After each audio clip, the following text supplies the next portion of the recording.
Considering the high cost of child support, does anyone believe that the non-custodial parent is obligated to pay too much for the child's care?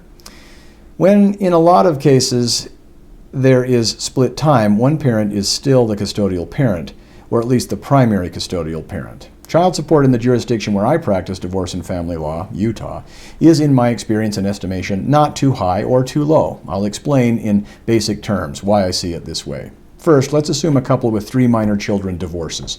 Second, assume that one parent makes more money than the other, either because he or she simply earns more at his or her job than the other parent, or because only one parent works while the other is a stay-at-home parent or works part-time. Third, assume one parent grosses $5,000 per month and the other parent grosses or could gross $1,800 per month for a combined gross monthly income of $6,800.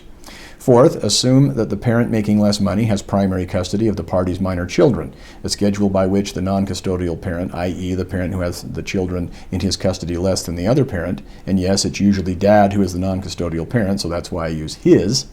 And fifth, assume dad has the children in his care and custody every other weekend from Friday evening to Monday morning, plus 1 weekday overnight per week, which comes out to 145 overnights per year.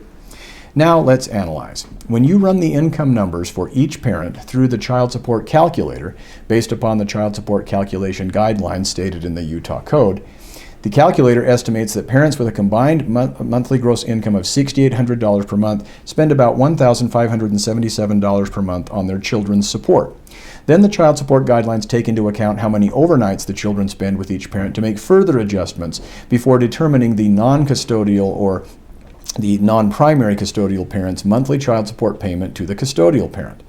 In our hypothetical, the monthly child support obligation for the non-custodial parent here is $875 per month. If dad pays $875 per month, that means mom's share of the $1,577 of combined support obligation is $702. That comes out to dad paying, not taking into account mom's contribution to the children's financial support, $291.67 per month per child. So I'll round down to $291 just to be conservative. The USDA keeps figures for the cost of raising children. The numbers are reasonable, so I'll use them in this analysis. The USDA says that 29% of the cost of raising a child is for housing, and 18% goes to feeding the child.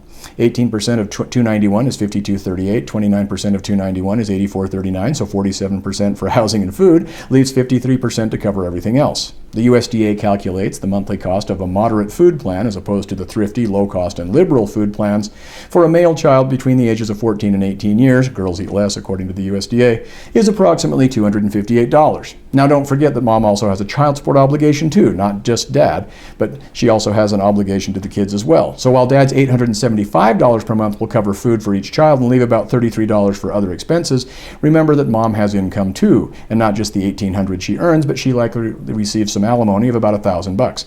So mom brings in $1,800 in earned income. Let's say that comes to a net after tax of about $1,620, plus $1,000 tax-free alimony, plus a tax-free $875. That's $34.95 to support 3 children, 220 overnights per year, and to support mom 365 days per year. So does dad pay too much in child support here? It doesn't appear to me that he does. Should he pay more? Well, if dad has a gross income of $6,000 and pays 12% in taxes, then his net after-tax income is $4,400. Subtract $875 from that in child support, and he gets $3,525 in net income. Then subtract $1,000 for alimony. Dad's gross net monthly income is $2,525 each month. So dad is not paying too little. Indeed, he can't pay much, if any more.